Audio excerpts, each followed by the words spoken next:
The tariff man cometh. That's right, President-elect Donald Trump once referred to himself as the tariff man, and he's already proposing some very serious tariffs. So what does that mean for your stocks? Historically, when tariffs go up, stock prices suffer, especially for companies that are reliant on imported materials, since tariffs are basically taxes on imported goods. In fact, since Donald Trump was elected, the number of times the word tariff was mentioned on companies' earnings calls has spiked dramatically. I always knew that tariffs were bad for stocks, but I wasn't quite sure what the actual mechanics were for it. I wasn't really sure why economists are freaking out so much about these proposed tariffs. But after doing the research for this video, it actually makes a lot of sense. And besides looking at 5 stocks that are tariff resistant, I also think you'll pick up some lessons on the mechanics on how these tariffs may impact our economy and the stock market. And at the end of this video, I'll show you what I'm doing to fight tariffs in my own portfolio. Let's go ahead and get started. When I was brainstorming this list, one of the first things that came to my mind were companies that didn't sell any physical good, that only had a digital footprint. And I thought, oh, the payments giants would be perfect here. And that's who we're going to start off with. I'm going to cover Visa, MasterCard, and Amex. And at the end of this section, I'll tell you which one's my favorite. But all 3 of these are pretty tariff resistant. They deliver an intangible service because remember, these companies simply process payments. Well, Amex is technically a card issuer as well. That kind of makes them a little different. But we'll get to that in a second. While these aren't directly tariff sensitive, they can be affected by broader economic cycles, consumer confidence, spending habits, etc. Now, I did look at if these tariffs could be written to impact digital services, and it's not impossible or unprecedented. So they're not entirely tariff resistant. And so to figure out which one we like the best, I took a look at their international presence because tariffs can be good for domestic sales. And so I learned that 26% of Visa's revenue came from international sales, while 57% of MasterCard's revenue came from outside the US. But there is more geographic diversification in terms of continents, so it really depends on how the tariffs are written, which one will be affected the most. So that could be a good thing or it could be a bad thing when looking at it vis-a-vis against Visa. That was kind of vis-a-vis against Visa. As someone who has 3 American Express cards, I can tell you that when I travel abroad, it sucks using them. So my first instinct was these guys will be mostly US players. And of the 3, I was right. If we go into their annual report, we can see that their total revenues net of interest expense was $60 billion in 2023. And the revenue from their international card services came out to around $10.4 billion. So that puts their international presence around 17%. And like I alluded to earlier, I think they also have some other competitive advantages that I really like. Like I said, they're a payments processor, but they're also a card issuer. And they have some other services that make them a little bit different than Visa and MasterCard. In the payment processing space, you can think of Visa and MasterCards as straight up railroads. But they're railroads that directly compete with each other, so I don't know how their margins will stand over time. And when we look at Visa's operating margin, we can see that it is going down over time. It's dropped about 3.8% in the last 5 years. Whereas MasterCard has actually gone up 3.6%. I'm not going to go too far into those companies, but that is really interesting. But neither of them can compete with American Express's 5.7% rise in the last 5 years.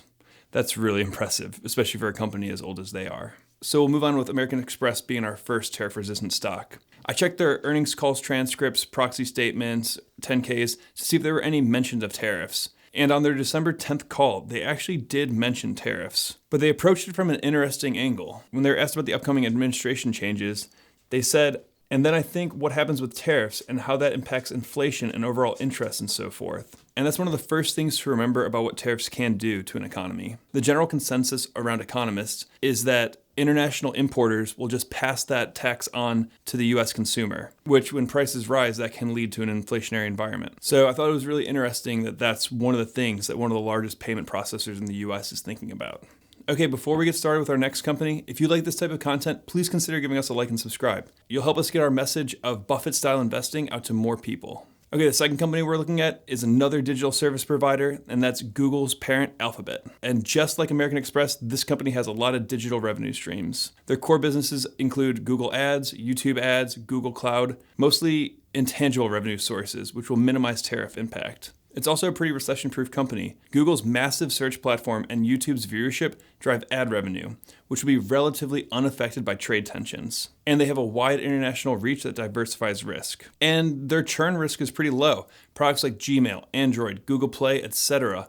really help them maintain their stickiness. And the company has a lot going for it right now. It's got ongoing investments in AI, self-driving, and other projects that will ensure future growth. Just last week, we made a video about their quantum computer chip Willow and how that could potentially break modern-day cryptography. And when I checked to see if they had mentioned tariffs at all in any of their annual reports, you can find it in one of their risk factors, which, in case you've never read an annual report, which you should, companies put a lot of paragraphs before you get into the good part of the annual report, all called risk factors. So, they say everything's a risk factor. But let's get out of the digital space and let's get to a company that is a simple business model that is easy to understand. And that's why our third company is Restaurant Brands International. This company owns Burger King, Tim Hortons, Popeyes, and what's really cool about their business model is they often source locally, which will reduce import tax hits. For instance, the business operates a pretty large coffee roasting facility, both in Ontario and in New York, so they have supply chain flexibility in case trade tensions between the two nations rise. Just as a quick aside, I thought it was pretty interesting. Tim Hortons, one of their subsidiaries, represents 49.3% of sales. I would have guessed Popeyes and Burger King were bigger than Tim Hortons, but I don't live in Canada, so that makes sense. Timmy's is fantastic, though. Don't get me wrong. But the business has a couple other things going for it that make sense. Their franchising structure reduces operational risk and capital expenditures. And on paper, the company has been performing really well. Revenue's up 38% over the last 3 years, and net income has grown 44% over that same period. And the company's trading at a forward PE ratio of 17.9, which is well below the industry average of 26. And for the income investors, it offers a 3.6% dividend yield. That's pretty cool. And again, just like with Google, the only mention of tariff risk is in a cheesy risk factor statement. So the company doesn't really seem to be that worried about tariffs. Okay, our fourth company is one that I'm actually pretty excited to talk about because they're up to really interesting things. And it almost didn't make my list. I wrote it down when I was brainstorming. And because again, it's a digital company. It's actually a marketplace. But I want to bring them up because they also have a really interesting growth story that has me zeroing in on the company. And that company is eBay. I thought that a marketplace that basically just connects buyers and sellers would be almost entirely recession-proof. I mean, their revenue is fee-based. They have two types of fees. They have listing fees and transaction fees. And those aren't really exposed to direct tax charges. They also don't own or import very much inventory. It's literally a platform that connects buyers and sellers. And also spans multiple geographies, which diversifies risk if one region faces trade barriers. But what really did surprise me was that over 90% of US businesses on eBay sell cross-border. And the problem there is that sellers shipping internationally might face higher costs or lower demand, which can affect eBay's volume. But I did decide to keep it on the list because just today, the company announced some really interesting things. They're partnering up with Meta, where they will begin testing listing eBay onto Facebook Marketplace. That's a huge freaking deal. Remember, Facebook's daily active users were 2.11 billion people. This announcement caused the stock to almost pop 10% in one day.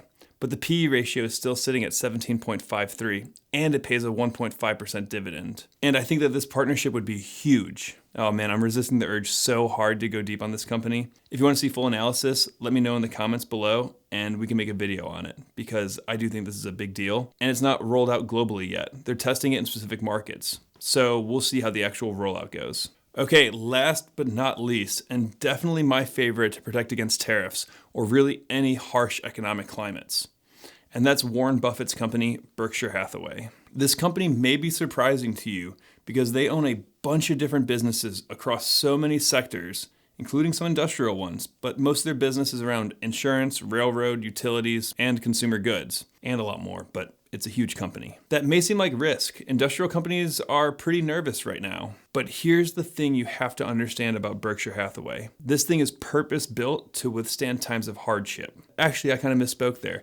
It's built not only to withstand times of hardship, but to thrive in times of hardship. And if these tariffs cause inflation or any sort of economic downturn, Buffett's ready. He wrote in the 2016 annual report, "Every decade or so, dark clouds will fill the economic skies, and they will briefly rain gold.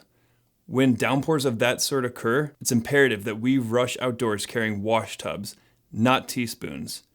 And that we will do." And do it he will. He's never been more ready for an economic downturn. The company has $325 billion, almost a third of $1 trillion in cash equivalents, ready to deploy if things turn south. And that's really the final point of this video. We live in such a globally connected economy that you would be hard-pressed to find a stock that is truly tariff resistant. But if you focus on companies where you can understand them, you understand their growth story, you understand who's in charge of the helm, you understand that they have a durable competitive advantage or an economic moat, then that's all you have to worry about. These tariffs may cause a recession. Who knows? I'm ready for it though. I'm hoping there's a recession. I too have a lot of cash on hand right now. Actually, holding cash is a bad idea. It's in T-bills. So is Buffett's $325 billion. But the thing is that if economic storm clouds form, we all have to be ready to rush out, especially for young people, especially like myself and you. An economic recession would give us a great time to buy wonderful companies at bargain prices. I'm certainly waiting, and if you want to get closer to the community that we're building of intelligent investors, come join us in our free Discord. There's a link to it in the description. We're building a community of intelligent investors so that we can check each other's biases and check each other's blind spots and make sure we're not missing anything. So I hope to see you there. Thanks so much for watching, and we'll see you in the next one.